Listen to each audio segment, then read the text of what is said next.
About the time Archibald Yell of Tennessee rode into Fayetteville following his presidential appointment as federal district judge. When Arkansas received statehood in 1836, Yell was elected to Congress and then became the state's second governor. Good afternoon, young friends.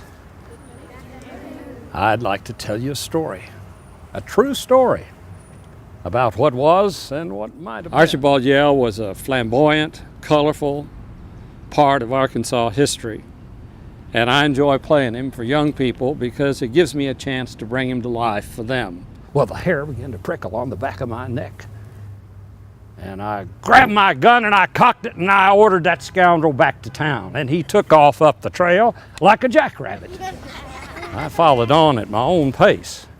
It was then that a stranger approached me. His rallies were more like a party with free-flowing liquor and lots of laughs, and he would enter into shooting contests and win a side of beef and give it to a deserving widow person in the community. So he was just that kind of a character. And you can imagine my pride at the tender age of 15 years when I was elected captain of the Jackson Guard. The real Archibald Yell was killed during a heroic cavalry charge at the Battle of Buena Vista in Mexico. If I be remembered, maybe as a judge and a governor, but most of all, as a soldier who fought and died for his beliefs. My beloved country, I salute you. He was a walking, talking hero, I guess, and it's fun to play him. All right, is everybody still happy? Again, my name is Rodney Block, and this is a tribute to an Arkansas legend, Buddy Hayes. This next tune is something familiar.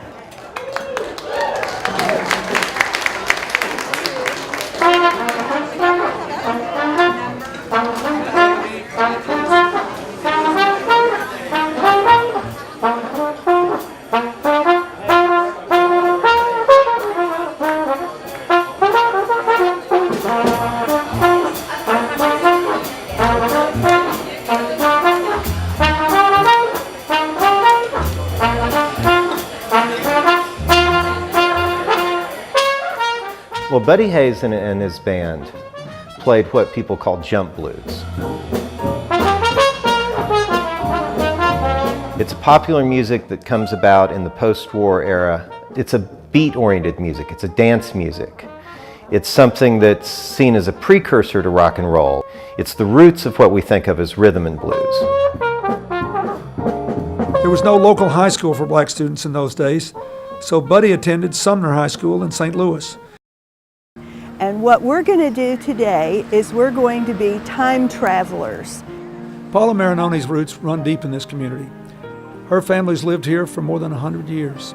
This was Lafayette Gregg's house. He started it in 1871. And that's also the same year that he crafted the legislation that brought the university to Fayetteville. On this fall afternoon, she's leading Boy Scouts on a tour of Old Town. Isn't that cool? Okay, let's go look at the bridge. With the first stop, the corner of Lafayette and Gregg. He was a teller of tall tales, boasting that he was the first white man to have discovered Custer and his dead soldiers at Little Bighorn.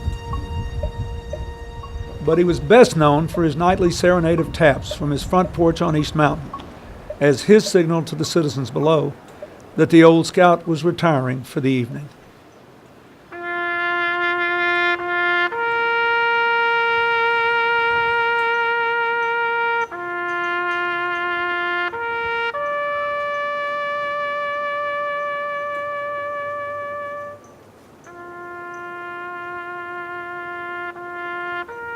You ask me why I blow that 9 o'clock bugle call?